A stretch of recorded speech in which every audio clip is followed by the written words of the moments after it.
బుద్ధుడు తన శిష్యులతో కూర్చున్నాడు. శిష్యులలో ఒకడు, ప్రభూ, కర్మ అంటే ఏమిటి అని అడిగాడు. బుద్ధుడు ఇలా అన్నాడు, నేను మీకు ఒక కథ చెబుతాను. దాని తర్వాత మీరు కర్మ అంటే ఏమిటో బాగా అర్థం చేసుకుంటారు. అప్పుడు బుద్ధుడు ఒక కథను చెప్పడం ప్రారంభించాడు. ఒకప్పుడు ఒక రాజు తన ఏనుగుపై తన రాజ్యాన్ని సందర్శిస్తుండగా మార్కెట్లో ఒక దుకాణం ఎదుట ఆగిపోయాడు. రాజు తన మంత్రి వైపు తిరిగి, నాకు కారణం తెలియదు కాని ఈ దుకాణ యజమానిని శిక్షించాలి అనిపిస్తుంది అని అన్నాడు. మంత్రికి ఆశ్చర్యం వేసింది, కాని రాజు ఆ మాటలు చెప్పి అక్కడి నుంచి వెళ్లిపోయాడు. మరుసటి రోజు మంత్రి స్థానికుడిలా వేషం మార్చుకుని ఆ దుకాణానికి వెళ్లాడు. అక్కడ దుకాణదారుని వ్యాపారం ఎలా ఉందని అడిగాడు. దుకాణదారు విచారంగా, వ్యాపారం సరిగ్గా లేదు. మనుషులు వస్తారు, నా సాందనపు దారాన్ని వాసన చూస్తారు, పొగడ్తలు చేస్తారు, కాని కొందరే కొనుగోలు చేస్తారు. నా ఆశ అంతా రాజు చనిపోతే సాందనపు దారానికి డిమాండ్ పెరుగుతుంది, అప్పటికి నా వ్యాపారం బాగుంటుంది అని అన్నాడు. అప్పుడు మంత్రి గ్రహించాడు, రాజుకు ఎందుకు ఆ దుకాణం దగ్గర ఆ ఆలోచన కలిగిందో.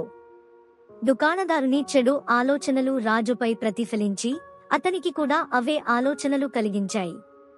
అప్పుడు మంత్రి తన భావాలను అంచనా వేసి తన గుర్తింపును వెల్లడించకుండా సాందనపు దారాన్ని కొనుగోలు చేయాలని చెప్పాడు. దుకాణదారు ఆనందంగా సాందనపు దారాన్ని చుట్టి ఇచ్చాడు.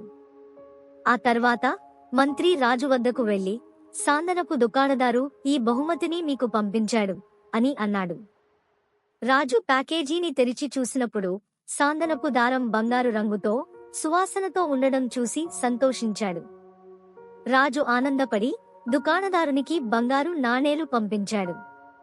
అయితే రాజు తన హృదయంలో దుకాణదారుని చంపాలనుకున్నందుకు బాధపడ్డాడు.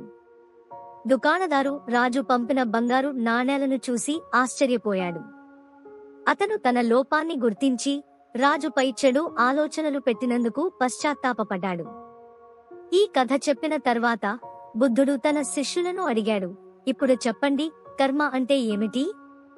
శిష్యులలో కొందరు, ప్రభూ, మా మాటలు, పనులు, భావాలు అన్నీ కర్మలే అని చెప్పారు. అప్పుడు బుద్ధుడు తల ఊపుతూ, మీ ఆలోచనలే మీ కర్మ అని చెప్పారు.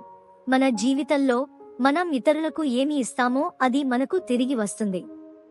మీకు ఎవరినైనా చెడుగా ఆలోచిస్తే ఆ చెడు ఆలోచనలు కూడా వాళ్లలోనూ మొదలవుతాయి. మీరు మంచి ఆలోచనలు చేస్తే ఆ మంచి ఆలోచనలు కూడా మీకోసం తిరిగి వస్తాయి. ఇది ప్రకృతి ధర్మం.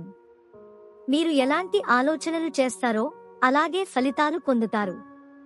కాబట్టి ఎప్పుడూ ఇతరులకు చెడు చేయాలని కోరుకోకండి.